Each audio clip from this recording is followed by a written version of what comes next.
মুন্সিগঞ্জে আকিজ ইস্পাত ফ্যাক্টরির advance quality control and ডিল্যাব উদ্বোধন ও কোম্পানির ওয়ার্কারদের মধ্যে প্রীতি ফুটবল টুর্নামেন্টের পুরস্কার বিতরণ অনুষ্ঠান অনুষ্ঠিত হয়েছে।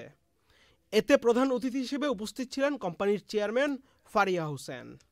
ঢাকা চট্টগ্রাম মহাসড়কের পাশে মুন্সিগঞ্জের গজারিয়ার বাউশিয়া এলাকায় অবস্থিত আকিজ ইস্পাত ফ্যাক্টরির অ্যাডভান্স কোয়ালিটি কন্ট্রোল অ্যান্ড ডিল্যাব উদ্বোধন সহ সিকিউরিটি গেট ও মসজিদের স্থান সম্প্রসারণের আনুষ্ঠানিকতা শেষে কোম্পানির ওয়ার্কারদের মধ্যে প্রীতি ফুটবল টুর্নামেন্টের পুরস্কার বিতরণ অনুষ্ঠান অনুষ্ঠিত হয়েছে।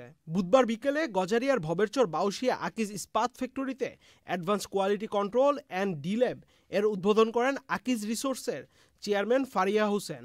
এ সময় উপস্থিত ছিলেন আকিজ ইস্পাতের সিইও গালিব মোহাম্মদ। অন্যান্যদের মধ্যে উপস্থিত ছিলেন আকিজ রিসোর্সের ডেপুটি সিইও সোহানুর রহমান সোহান ও আকিজ ইস্পাতের হেড অব প্ল্যান্ট জুবায়ের লিখন। অন্যান্য আনুষ্ঠানিকতা শেষে কোম্পানির ওয়ার্কারদের মধ্যে প্রীতি ফুটবল টুর্নামেন্টের পুরস্কার বিতরণ অনুষ্ঠান অনুষ্ঠিত হয়েছে। বান্ডেল থাকলে প্রতি সেনমানিতে টাকা বাঁচবে। বিকাশ সেনমানি বান্ডেল কিনে জিতুন প্রতি লেনদেনে।